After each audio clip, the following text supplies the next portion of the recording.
welcome to the biggest car show of the year. We're at the Quail, where pretty much all the newest supercars and hypercars get unveiled. Before I start, I gotta say shout out to my boy Chase's Auto that hooked me up with a pass for this show. This is an incredibly hard show to get into, and honestly, it means the world to me that he actually got me a pass. So let's walk through and see some cars. Before we get into looking at kind of the newest supercars that have been released here today, just so you understand how crazy this car show is, look at how many Koenigseggs we can see.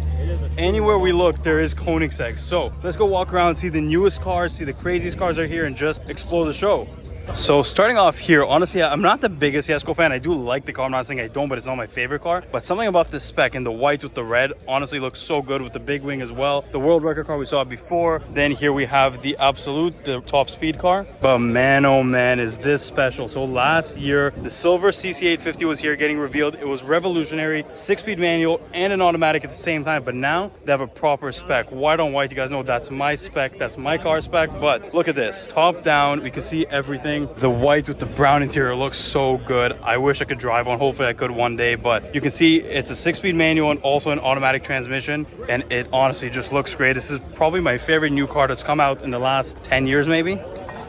And here we have this purple Koenigsegg Gemera. Again, this is the 4-seater Koenigsegg, but it is a 2-door. This door opens up and it's like this high up. Look at the interior. There's a good amount of room here in the back, but also just a luxury interior if you want to take the whole family in your Koenigsegg. But running through here, we have this Regera with the blue carbon. We saw this yesterday. We have the CCX over there, another CCXR over here, full carbon body, and a silver CCX here, CCXR over there, a CCX here. I mean, guys, this Koenigsegg for days. Now, I'm pretty sure this is the only Koenigsegg race car ever made. It's the CCGT. This car is absolutely insane. Based off the CCX, but completely stripped out. If you see the interior, there's really not much there, just one. And this must be the most exciting thing you could possibly drive. Next to that is a tamed down version of that, the CCXR, I believe. And yeah, this is kind of just a road going version of it, and it's still insane. So guys, I'm not the biggest Maserati guy. I don't think any real car guy is, but the new Maseratis are honestly so cool. The new MC20 GT2 is such a badass car. The MC20 in general, I think is one of the biggest improvements the Maserati has made in so long. It's something that was very much needed, a big refresh. Now this is kind of the track version of that car. So the interior of this looks honestly so good. You guys know I love bucket seats. The more aggressive the better, and it doesn't really get more aggressive than this, the blue Alcantara.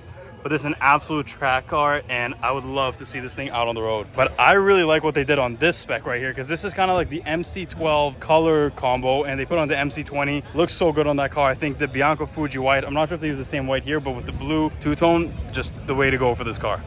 So guys, welcome to the benchmark of hypercars. Welcome to the king of cars for the next probably 10 years. The Bugatti Tourbillon is right here. It's the 1800 horsepower V16 monster from Bugatti, replacing the Chiron, which replaced the Veyron. You know, this has become the biggest status symbol, the most reliable supercar, or hypercar I should say, in the world. If you want to be somebody, this is the car you're going to be getting. And now this has come with so much more of a statement. Look at how aggressive this looks. Almost looks like a concept car. It has doors that go up, which we haven't had since the EB110 with Bugatti. So the interior of this thing is honestly the coolest Bugatti interior we've seen to date. The seats are kind of a lot thinner, but they look a lot better. The interior looks a little bit tighter than previous Bugattis, but this steering wheel kind of like a floating configuration where the dials stay in place no matter when you turn the steering wheel. This is honestly an epic car. I cannot wait to see customer specs of this. Honestly, has a little bit of a hint of Mistral in it. It's kind of like that convertible Chiron variant, but this is a totally new car with a totally new engine, which they have not done in a very long time. If you look behind us here, we have the carbon fiber tub of the car, no body panels on it, so you can kind of see what's underneath, and it looks awesome.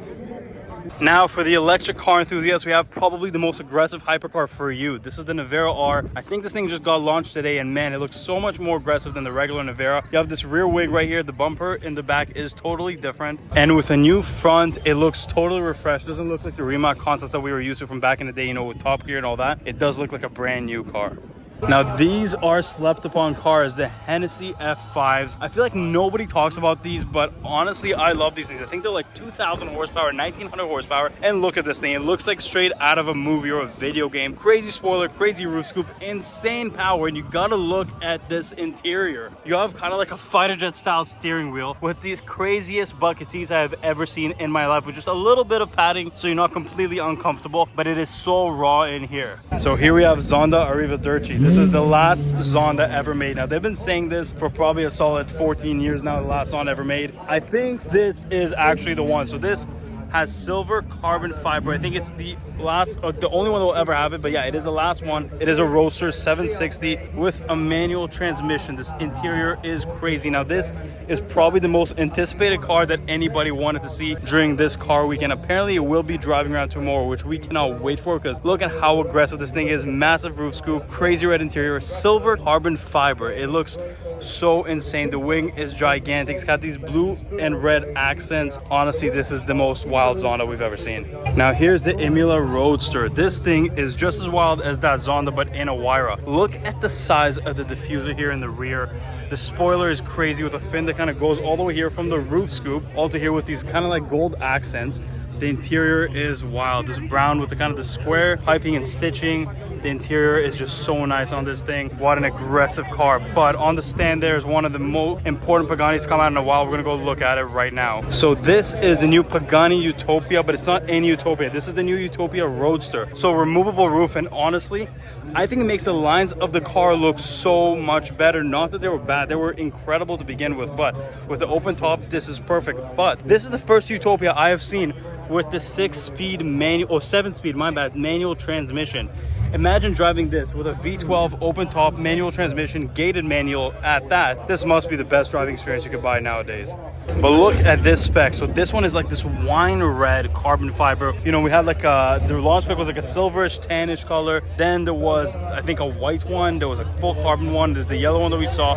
But a color like this, as much as I'm not a big like dark red kind of guy, with this carbon fiber on a car that's this classy, it looks so good. In addition to those cars, we have this wire right here, the Roadster BC in this full blue carbon fiber. Next to this Roadster right here, the full just regular colored carbon fiber with the gold wheels. I think this might be the one we saw with the cloth top throughout the week, but here it is with the top down. Interiors on Paganis are like no other. Honestly, you could never go wrong with an interior like this. We are now at the Gordon Murray, where we have the T50S, which is the hardcore track car of the T50. This is, you know, the McLaren F1 kind of tribute supercar that's very much modern day fast, modern day exciting, and just has all the right technology, but still keeps it just as analog and raw as you would want a car that's after the McLaren F1. And here we have the road car, the 3-seater configuration. Again, this is literally a modern day McLaren F1, which is not a bad thing. McLaren F1 is the greatest car ever made. So when you really nail the car to be the modern version of that and you got it right, there's nothing but props to that. I mean, this is just one of the greatest creations in years.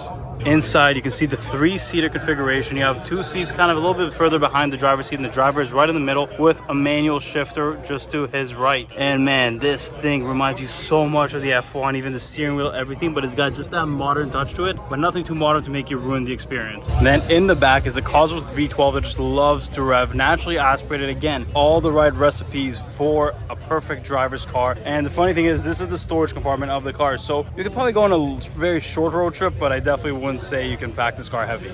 So here we have the new Lamborghini entry-level sports car. This time, no more V10. This is completely new design, new everything for this car. It's got a V8 twin turbo with a hybrid, revs to over 10,000 RPM. And surprisingly, this thing has 902 horsepower, I believe. But for an entry-level supercar, this is absolutely crazy. But yeah, this thing is so cool. You can kind of tell that it looks like a Huracan, but I still think I need to get used to the look of it. The one big exhaust pipe and those taillights, they don't look as aggressive as previous Lambos. And this one kind of has like the McLaren looking interior. I'll see if I can show you guys a little bit after. It is kind of a softer version of the Revuelto, in my opinion. I think I have to get used to this.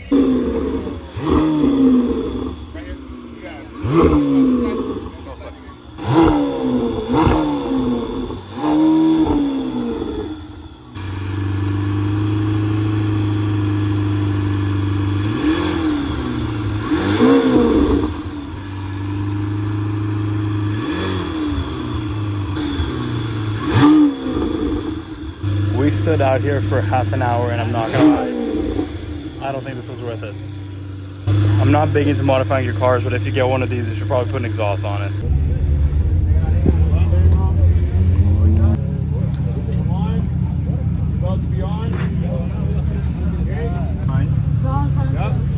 Come on, stop.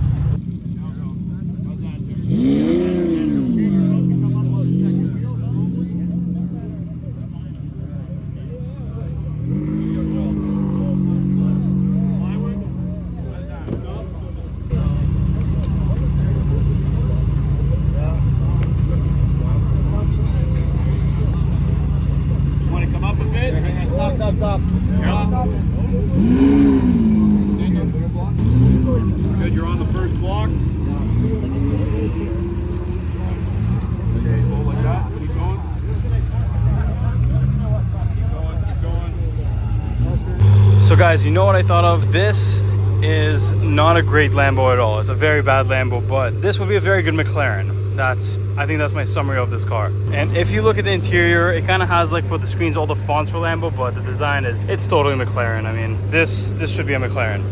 I mean, the stats are great. 900 horsepower, 10,000 RPM, V8 twin turbo hybrid. I mean, it's everything you would want, but just not in a Lambo, and especially not with these looks. I mean, this should have been a 720S or something. It's not Lambo-like, and Lambo's going to lose a bit of its personality, at least in my opinion right now. And not just the performance and everything, even the design. I mean, it's just not sharp enough. It's not aggressive enough. Maybe it wants to come up with an STO version of this and a Performante and all that will be better. But as of now, it's just a little too soft to be a good Lambo. It looks too nice. It doesn't look mean. It doesn't look aggressive. I mean, yeah, it's just not it. It's just not it. I mean, I like the little screens and everything probably works incredibly, but that's just not what you want in this car. And I'm sorry if you guys don't feel like that, but that's the way I see it. But the performance is great. It's probably going to be a great car to drive, but it's not what you're looking for when you're buying a Lambo. So we got it backing up, but let's hope we can see it on the road. Here it comes. First time this car's ever really driven in public.